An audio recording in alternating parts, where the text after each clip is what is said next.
This podcast details true crime cases. It contains adult themes and may contain descriptions of violence. It is not intended for children. Listener discretion is advised.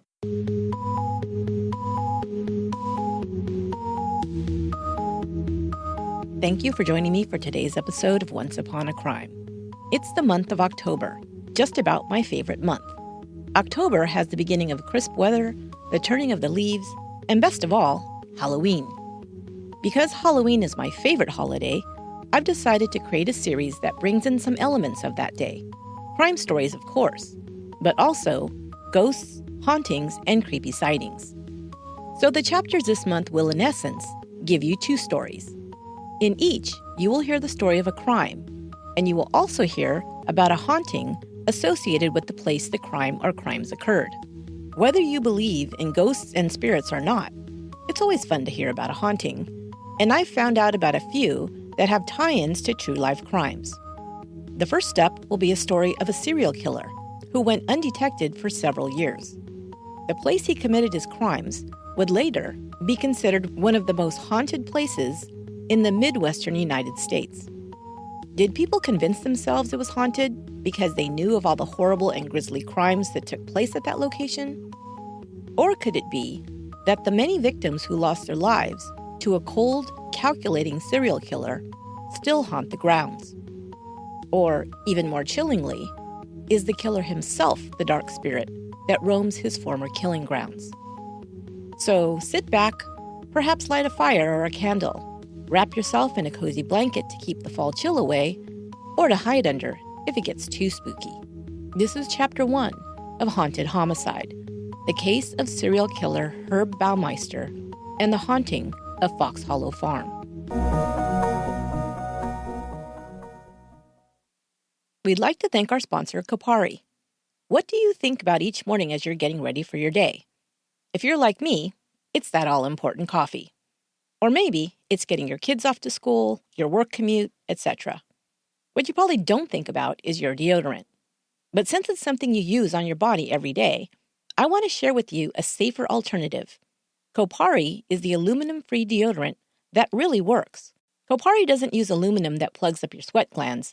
It takes care of odor, keeping you fresh all day without messing up your body's natural patterns. You guys probably know all about detoxing, right? Detoxing from the environment, unhealthy foods, etc. Well, when you plug up your sweat glands, it keeps the toxins that your body naturally works to eliminate inside your body. No bueno. But does it work, you ask? Yes.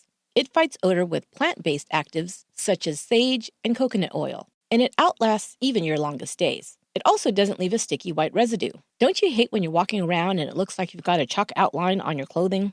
Ugh. Kopari has a subtle, fresh scent of coconut milk that I love, and it's gentle on my skin because it's also free of silicones, sulfates, parabens, GMOs, and baking soda. And reordering is easy with a Kopari subscription. Just choose how often you want to receive it, and it will be shipped automatically. One less thing to remember. To check it out, go to koparibeauty.com/once and save $5 off your first order when you subscribe. That's KOPARI beauty.com/once. In the spring of 2009, Vicky and Robert Graves bought their dream home. The Tudor-style house was built in 1978 and sat on 18.5 acres of rolling grounds surrounded by woods in the Westfield-Carmel area of Indiana, located about 20 miles north of Indianapolis.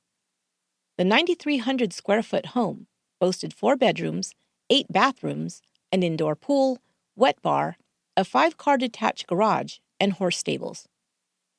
Rob Graves worked in sales at a luxury car dealership in Indianapolis.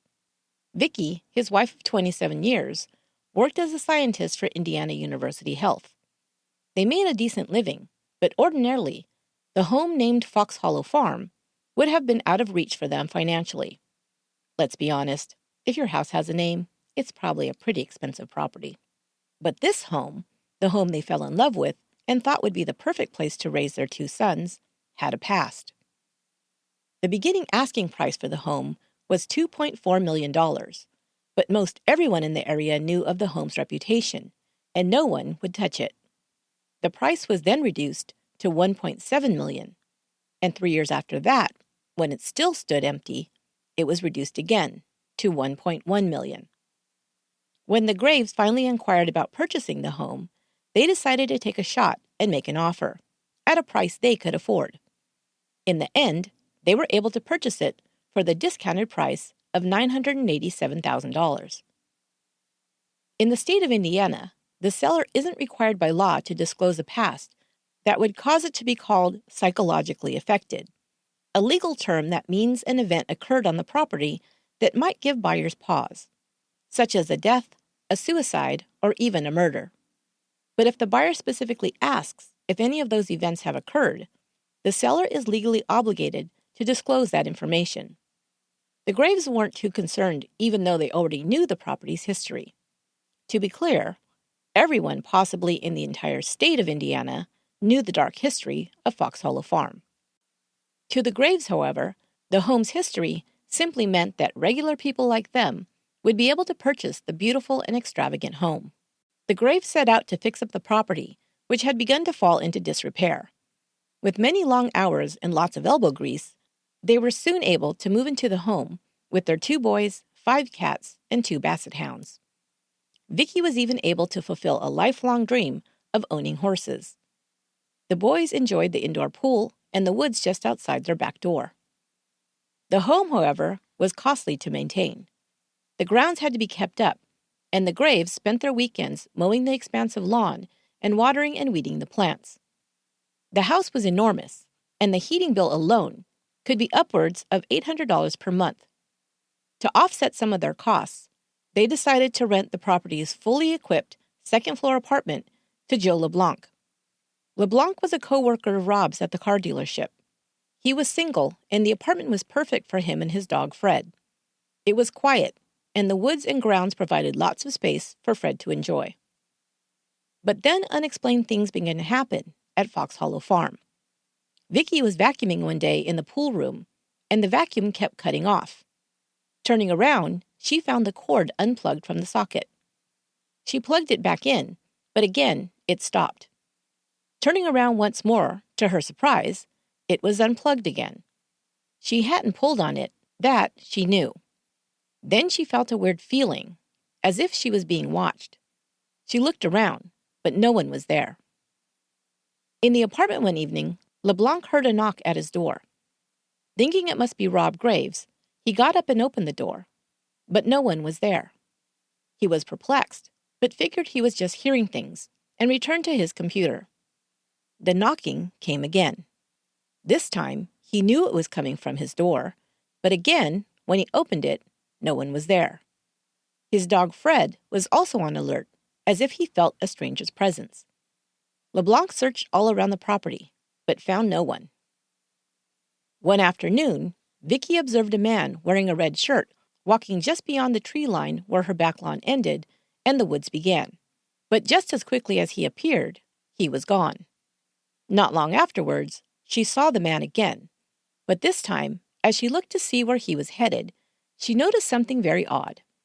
His top half, including his head and torso, which was clad in the red shirt again, were clearly visible, but his lower half was missing. He had no legs. He simply floated off into the woods.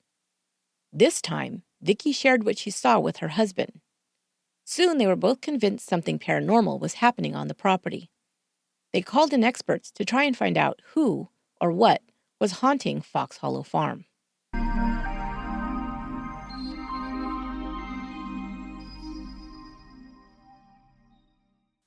Fox Hollow Farm had a history, a very dark and grisly history, and most everyone in the Indianapolis area knew about it.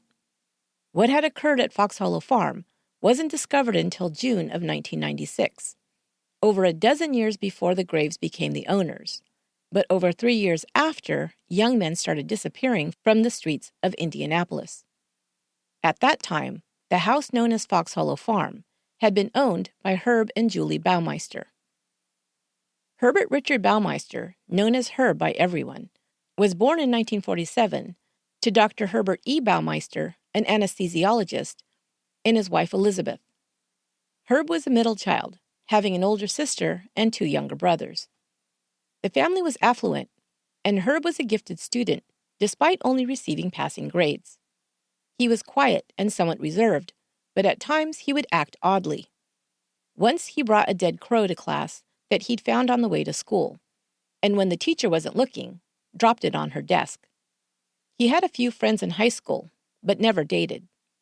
His behavior must have become even more extreme because his father decided to send his son for a psychiatric evaluation. After testing and interviews with doctors, Herb was diagnosed with schizophrenia, but it appears that he did not receive ongoing treatment for this illness, if that was, in fact, what Herb was suffering with. After high school, Herb enrolled in Indiana University, but quit in his first semester. He then took a series of jobs provided by friends of his influential father. He worked as a copyboy at the Indianapolis Star newspaper office, but he didn't fit in with the other employees.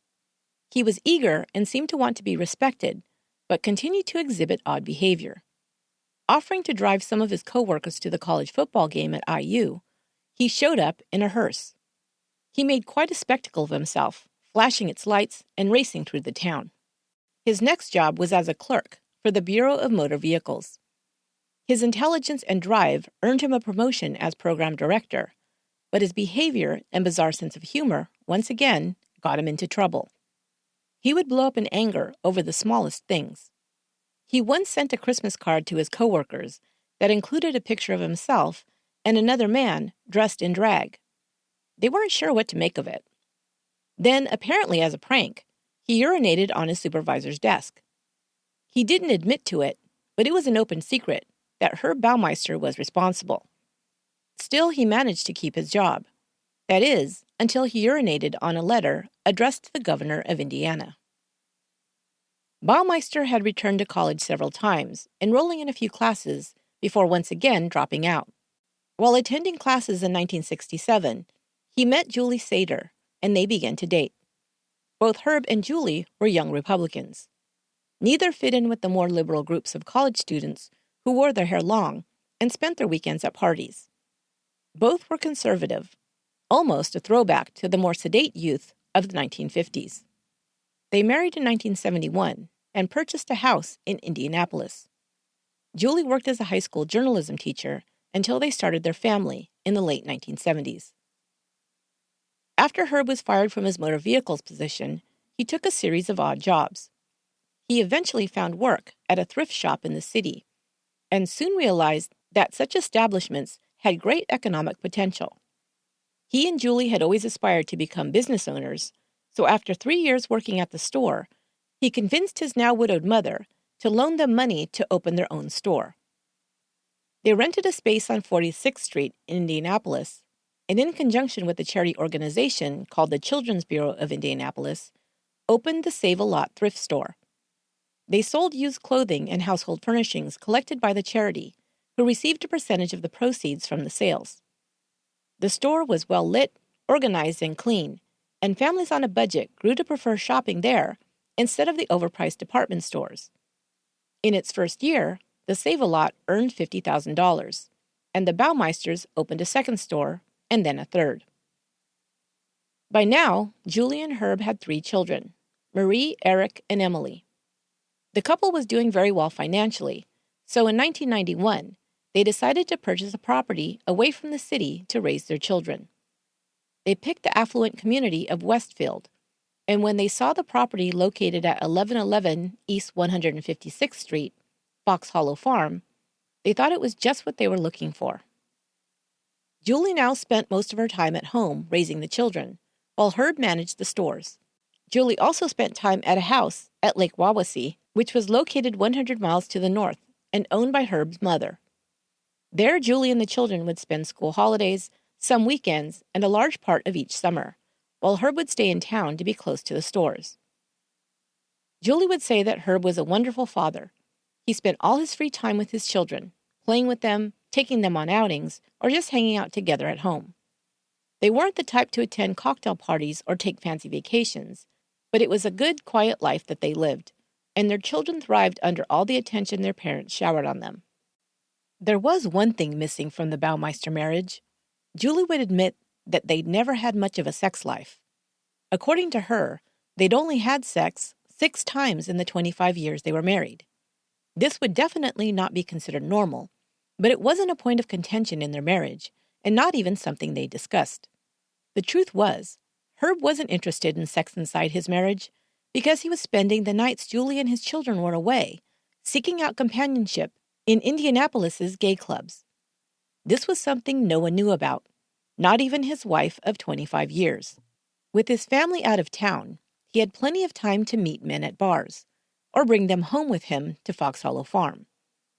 But this was not the end of the secrets Herb Baumeister kept.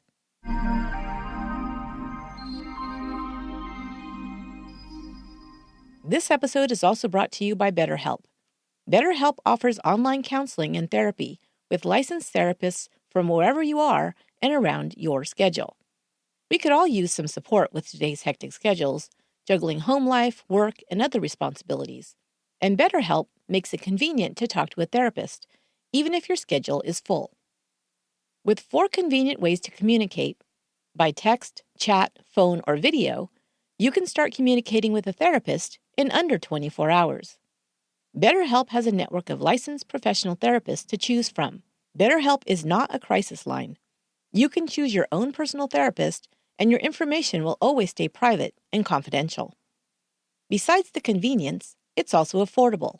It costs only $35 to $65 per week, and financial aid is available. And we also have a special offer for our listeners. Try BetterHelp for free for 1 week by going to betterhelp.com/once to get started. That's betterhelp.com/once, and start taking better care of yourself today. Les Mystere designs beautiful lingerie that looks gorgeous and feels amazing. They've had a celebrity following for 20 years, and now I know why. When you wear a Les Mystere bra, you don't have to sacrifice sexy for fit and comfort. You can have both. Les Mystere bras come in a variety of styles and sizes to choose from A to H, and the fabrics and patterns are gorgeous. You might find it confusing to find your perfect bra size. Les Mystere's website gives you great tips on finding your true and correct fit, but they also offer certified bra fitting experts who will personally work with you. Les Mystere is sold at fine retailers like Bloomingdale's and Saks Fifth Avenue, but you can also schedule a Skype fitting on their website, lesmystere.com. Check out the link in the show notes. Plus, 50 of our listeners will receive a free Les Mystere cosmetic bag with their purchase. Go to lesmystere.com/gift, add the cosmetic bag to your cart, add your other purchases, and then use promo code ONCE to knock the price of the bag to $0. That's LEMYSTERE.com/gift and promo code ONCE. And thanks for supporting our sponsors.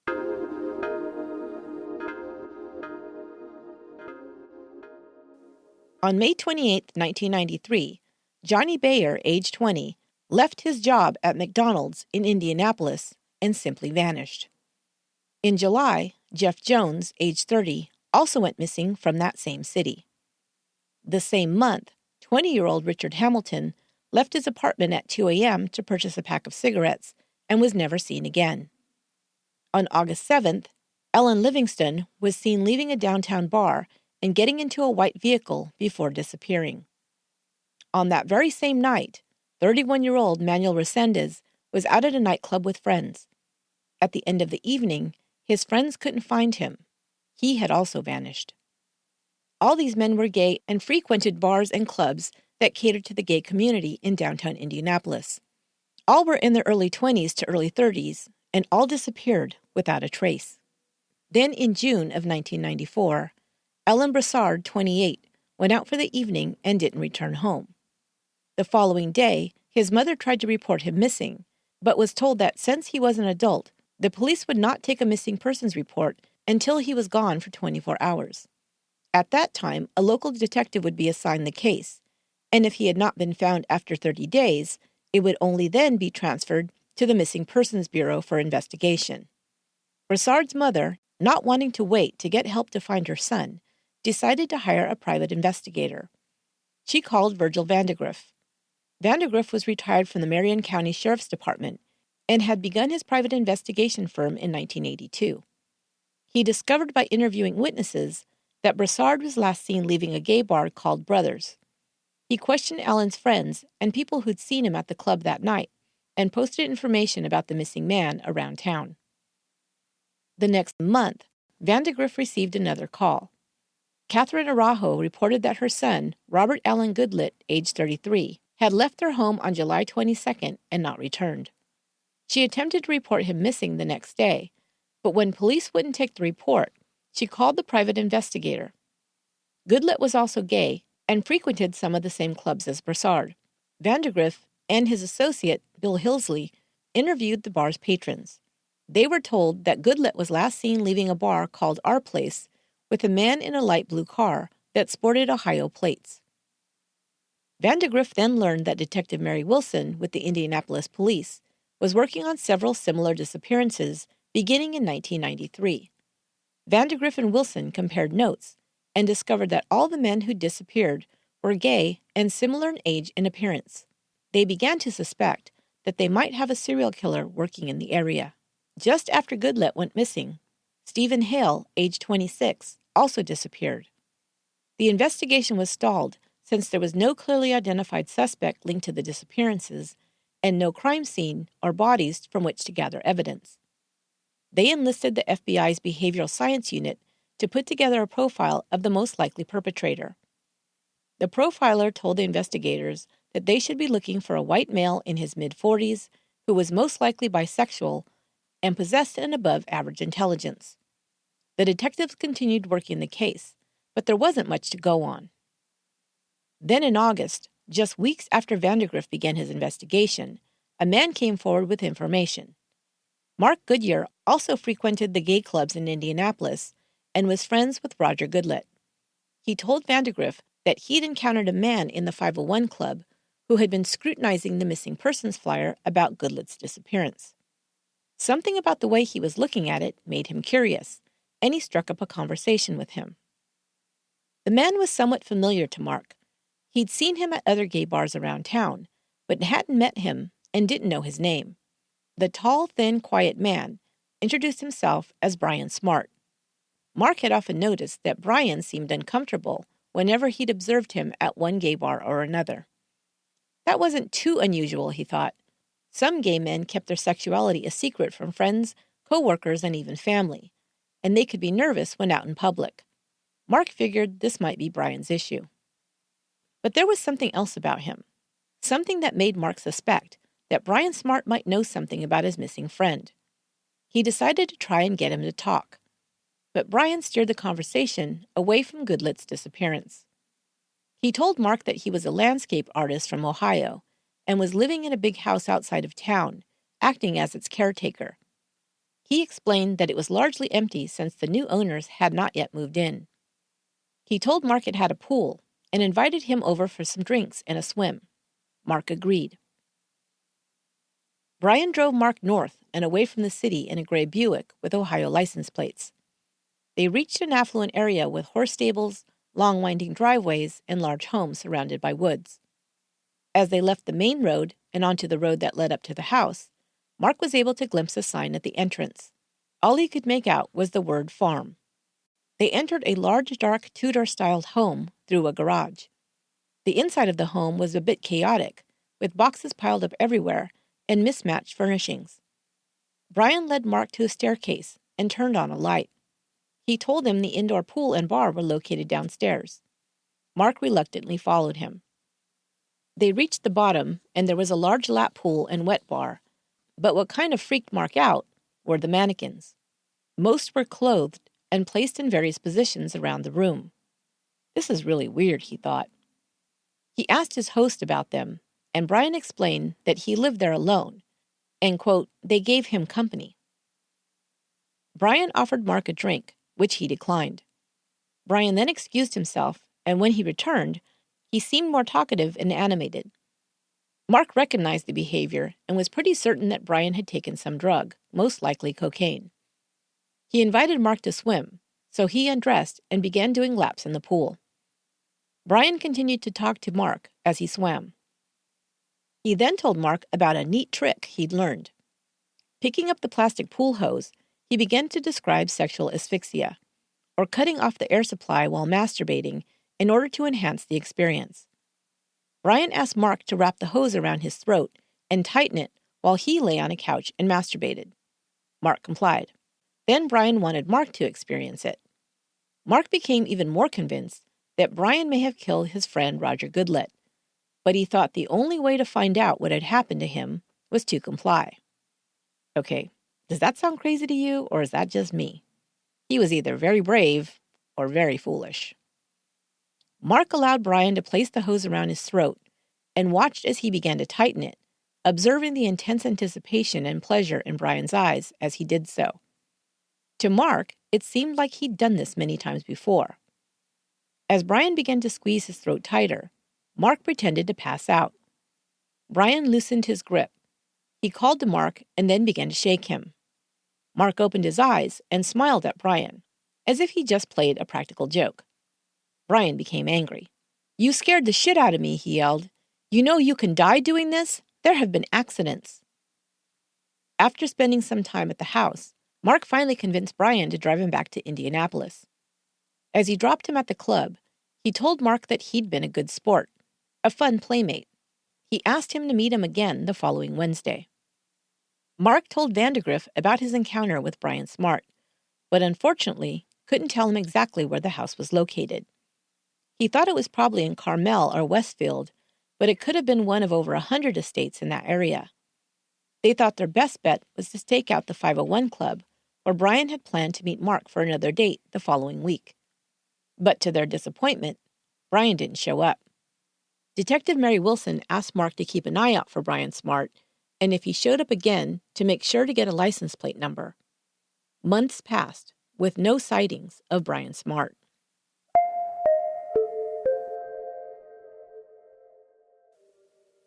Okay, dear listeners, you're all pretty sharp cookies, so I'm sure you've figured this out by now.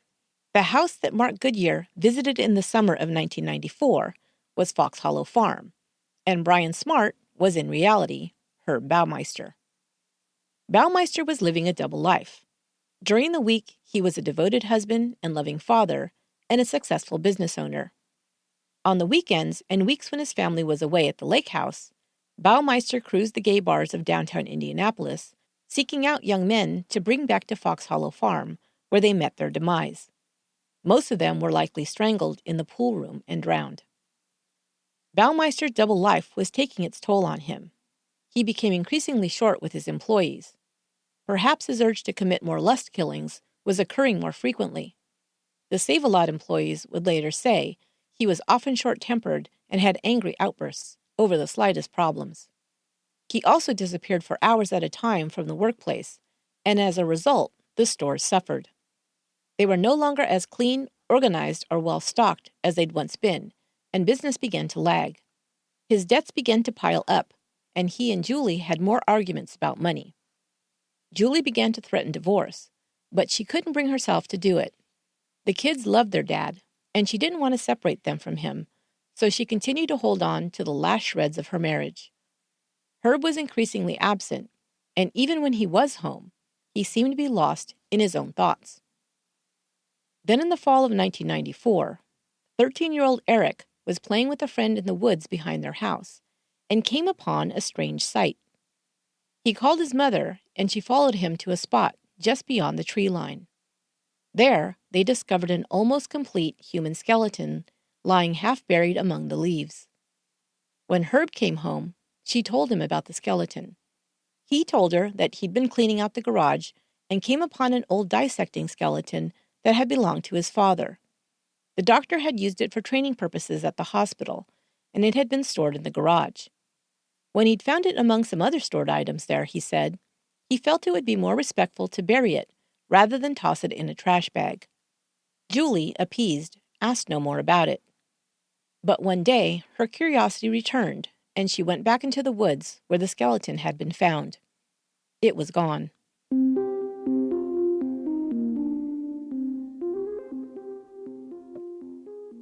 The investigation into the disappeared men had stalled. The only lead the investigators had, Goodyear's account of meeting Brian Smart, had gone nowhere when Smart could not be found. On April 1st, 1995, another man went missing. This time, it was 46-year-old Michael Kieran. In August, Jerry Williams Comer, age 35, also disappeared from Indianapolis. His car was later found parked at a shopping mall. Now 10 men were missing and presumed dead. Then on August 29, 1995, Herb Baumeister, a.k.a. Brian Smart, showed up to the Varsity Lounge where Mark Goodyear happened to be having a drink. Trying to remain calm, Mark greeted Brian and chatted with him for a while. Before Brian left, Mark was able to get the license plate number of the vehicle he was driving, this time a truck. He called Detective Mary Wilson with the information. The detective ran the plates and discovered that the registered owner was listed as Herbert Baumeister of Westville, Indiana. His address belonged to a home called Fox Hollow Farm, and property records showed that there was an indoor swimming pool in the basement, just as Goodyear had described. Wilson also learned that Baumeister was a married man with children and was the proprietor of a chain of thrift stores in Indianapolis. The detective wanted to get a search warrant for the home, but because it was located out of her jurisdiction, she had to appeal to the police in Hamilton County, where Fox Hollow Farm was located. However, they declined to investigate the matter. They needed more to go on before they would even think of interviewing her suspect. Wilson continued to gather evidence against Baumeister. He was surveilled for weeks, but nothing appeared out of the ordinary. Wilson finally decided to confront him face to face.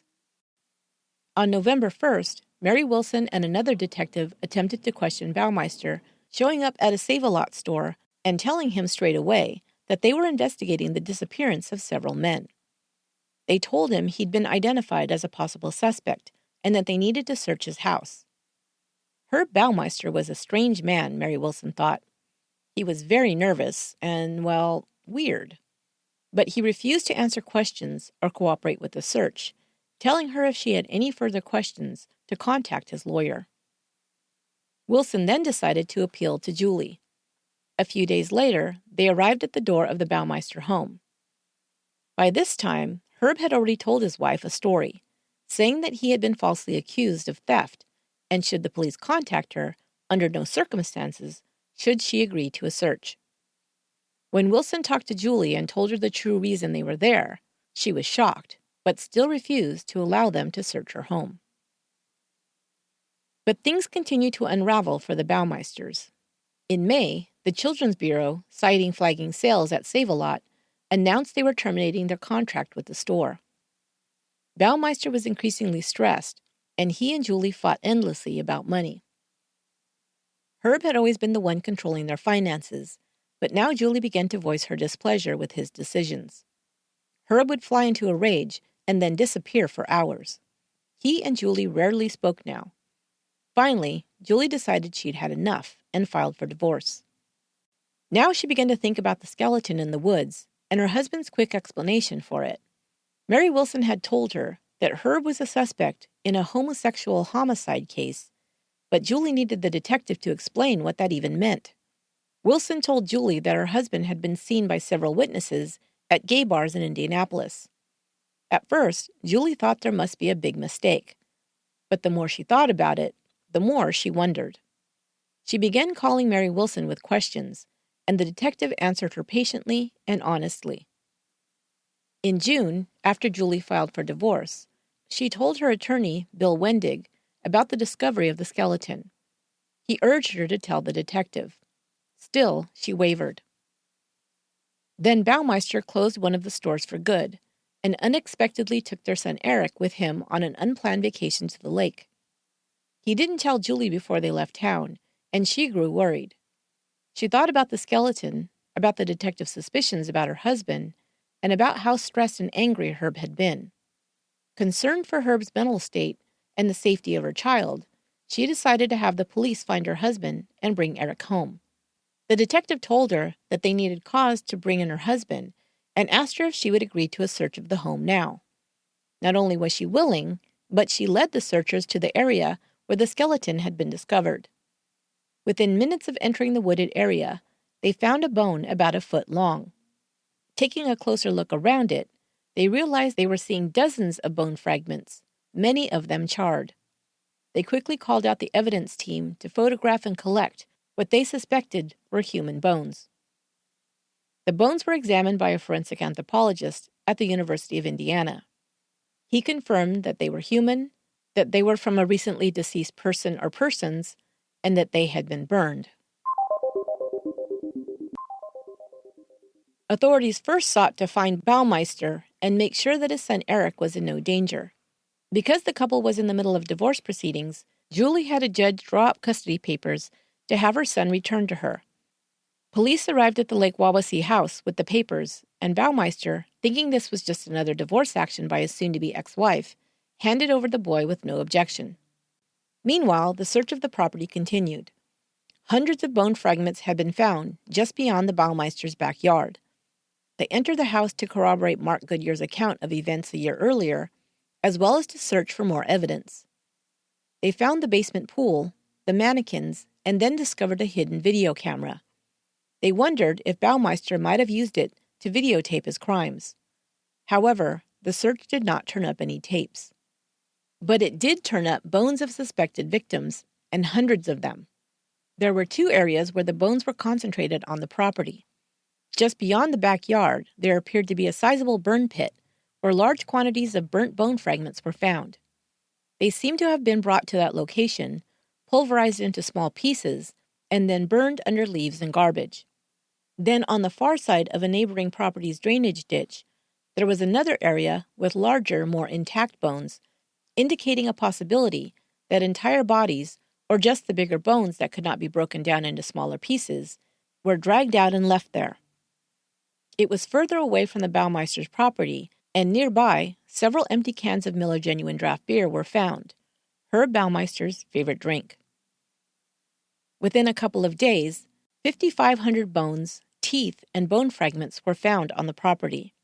It would take months to determine how many victims had been discovered and identify them.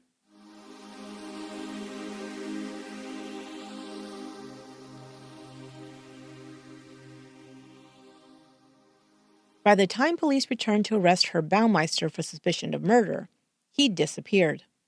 A manhunt began in the state of Indiana for the suspected serial killer. On June 29th, 5 days after the first bones were found, Herb Baumeister's brother Brad called detectives to inform him that he'd received a call from his brother. On June 28th, the day before, Herb had called from Michigan, saying that he was on a business trip and needed money. Brad sent the cash, but this was before he'd heard about the discovery at Fox Hollow Farm. Then, after speaking to the detective, Brad received another call. This time, Herb told them that he was in Port Huron. Brad informed Herb that the police had been in touch and wanted to speak with him. Herb hung up and did not call again. Shortly after speaking to his brother, Herb Baumeister crossed into Canada. He arrived in Sarnia on June 30th, where he remained for a couple of days. He then drove along the Lake Huron shoreline to arrive at Grand Bend, Ontario. On July 2nd, he was sleeping in his car when he was approached by a Canadian trooper. Looking inside, she noticed luggage and a pile of videotapes on the back seat. Herb explained that he was a tourist and had become sleepy on his drive and decided to pull over to rest.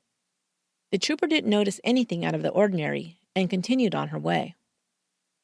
The following evening, Herb Baumeister parked his gray Buick in Pinery Park overlooking the lake, picked up a revolver, and shot himself in the forehead. He died instantly. He left behind a 3-page suicide note in which he cited his failing marriage, his failed business, and money problems as a reason for his decision to end his own life. He did not mention the missing men or confess to any murders. When a search was conducted of the car, no videotapes were found.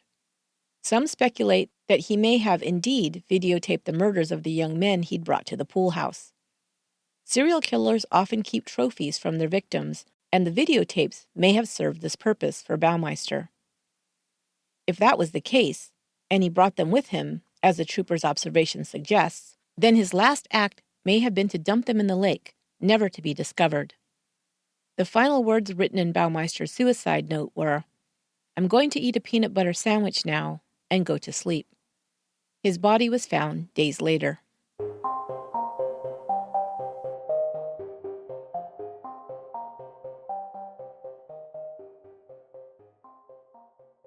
In the end, authorities were able to positively identify 8 victims from the remains found on Fox Hollow Farm: Johnny Bayer, Ellen Wayne Brassard, Roger Allen Goodlett, Richard Hamilton, Stephen Hale, Jeff Allen Jones, Michael Kieran, and Manuel Resendez. There were many more bone fragments that led investigators to believe that there may have been as many as 20 or more victims' bodies dumped in the woods. Investigators also determined that Julie Baumeister had been 100 miles away from Fox Hollow Farm at the time each one of the men went missing. She was cleared of any suspicion of the murders or knowledge of them. She left Fox Hollow Farm soon after the discovery of the crimes committed there and returned with her children to Indianapolis. But Herb Baumeister would come under suspicion for even more murders, and today is believed to also have been responsible for a series of murders along the Interstate 70 corridor. Virgil Vandegrift made a connection between the disappearances in Indianapolis and a series of strangling murders of gay men between 1980 and 1990. He took this information to David Lindloff, who was heading the I-70 killer case, to compare notes.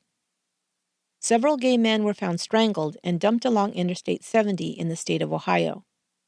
Herb Baumeister, according to his wife, made frequent business trips to Ohio during the late 1980s. Witnesses had provided a description of the man suspected of being the I-70 killer, and the composite sketch was later compared to pictures of Herbert Baumeister. There was a clear resemblance. The M.O., death by strangulation, was the same as believed to have been the cause of death of the Fox Hollow Farms victims. The victims were also similar in description. Most were single gay men between 20 and 40 years of age. Finally, no more bodies were found dumped along I-70 after Baumeister purchased Fox Hollow Farm in 1991, a much more secluded place to hide his grisly handiwork.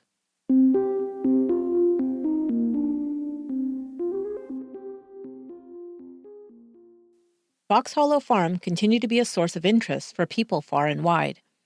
They came to see the infamous house and grounds that had been both home to a serial killer and a murder site. Julie Baumeister had put the house on the market and moved back to Indianapolis and the original home she'd shared with her husband as a young bride. Fox Hollow Farm stood empty for some time. Then in 2009, Rob and Vicky Graves became its new owners. They realized soon after touring the property that this was the house owned by the serial killer Herb Baumeister. But they felt the deal on such a gorgeous house was too good to pass up. Neither one of them was particularly superstitious, and they decided that they could live with the house's history. When their tenant, Joe Leblanc, was offered the apartment on the second floor, he also had no problem with the fact that Indiana's most prolific serial killer had killed and disposed of his victims just beyond his doorstep. It was weird, sure, but he thought that the worst that could happen was that looky-loos might trespass on the property in their attempt to catch a glimpse of the infamous house. Besides, Rob Graves had told him that the apartment had been completely gutted and remodeled before he'd moved in. But before long, Leblanc began experiencing strange events at Fox Hollow Farm. First, it was the knocking he continued to hear on his front door.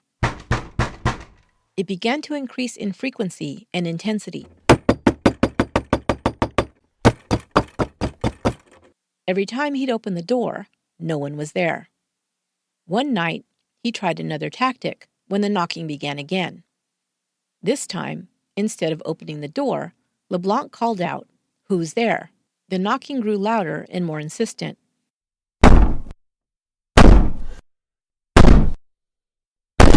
And when he opened the door knocker was sticking straight out in midair.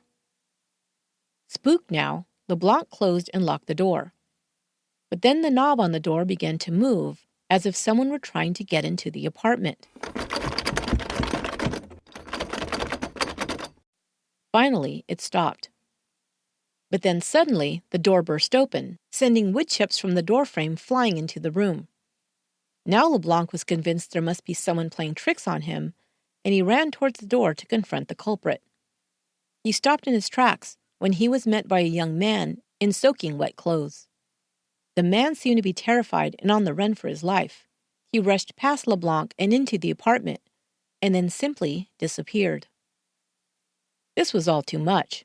Leblanc approached his landlords to let them know what he'd seen.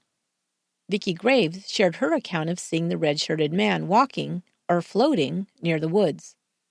At first, she thought it was a trespasser come to see the serial killer's home, but became convinced that it was an otherworldly apparition due to its lack of legs and how it simply dissolved into thin air. Leblanc had also seen a man with a red shirt moving quickly on the property while he was walking his dog Fred. The man had reached the woods, but by the time he and Fred could catch up, he was gone. Not long after this sighting, Leblanc saw the red-shirted man again. This time the off-leash Fred ran after the figure. Leblanc chased the dog and ended up face-to-face with the man, but he then vanished before his eyes. Leblanc caught up with Fred in the woods where the dog had stopped and was standing still. He looked down and found a large bone. It turned out to be a human femur bone. The Graves contacted the police with the find, and the police told them that, unfortunately, they may be finding bones on the property for some time to come. While thousands of bones had been discovered and 8 victims identified, they suspected that there may be many more unknown victims buried on the property. The femur bone was analyzed, but it could not be linked to any of the known victims and has not yet been identified. Leblanc also began to feel a presence in the kitchen and hear footsteps in his apartment when he was alone.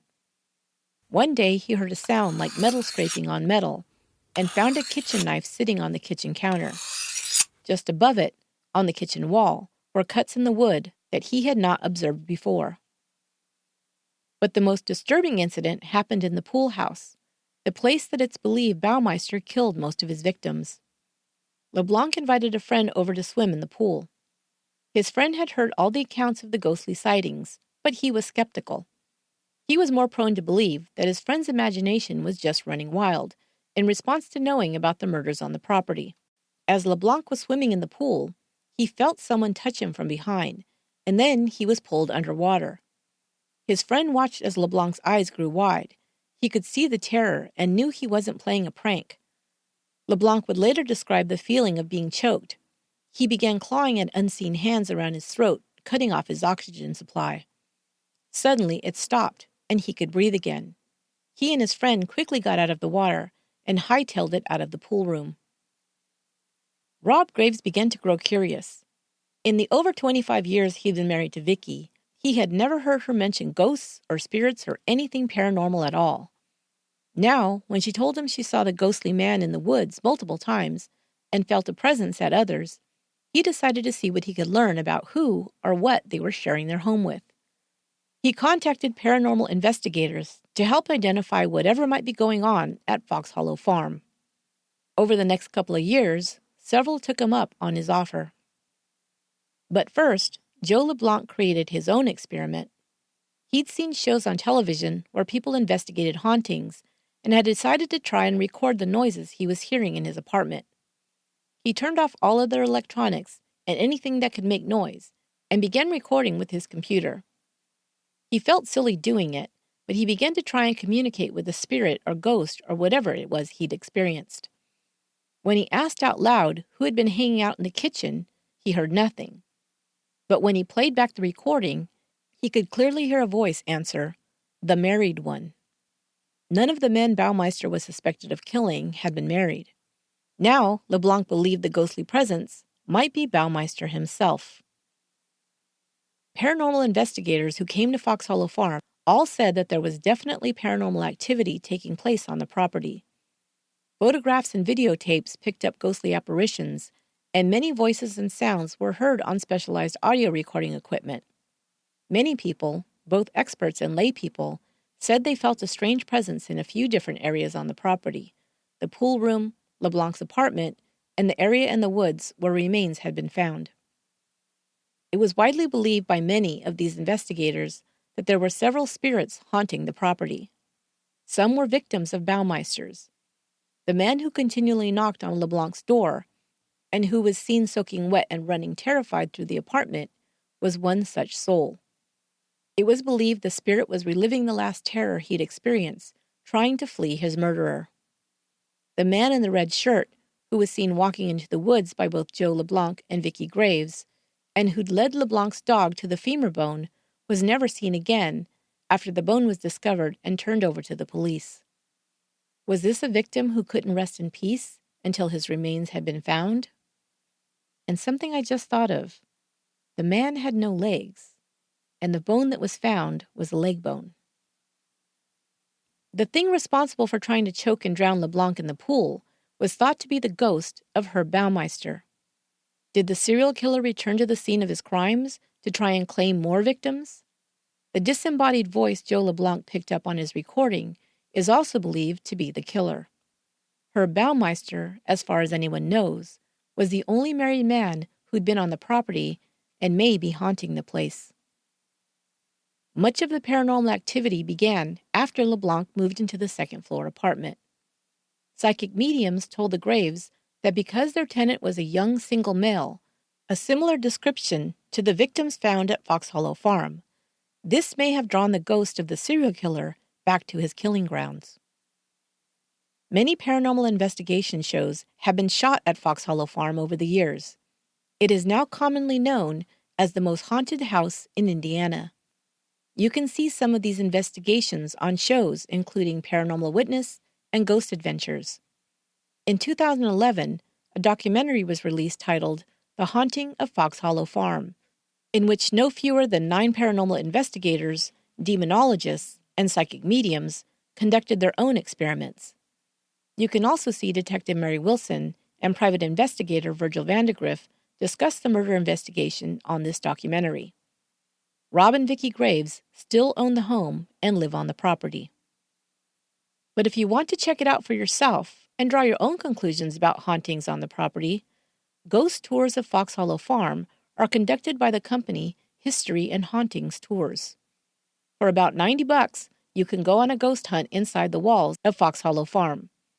But unfortunately, tickets for this month's tour are already sold out. It's a very popular place. You could say that people are dying to get in. And that's the most inappropriate joke I'll ever share on this podcast. That will do it for this episode of Once Upon a Crime.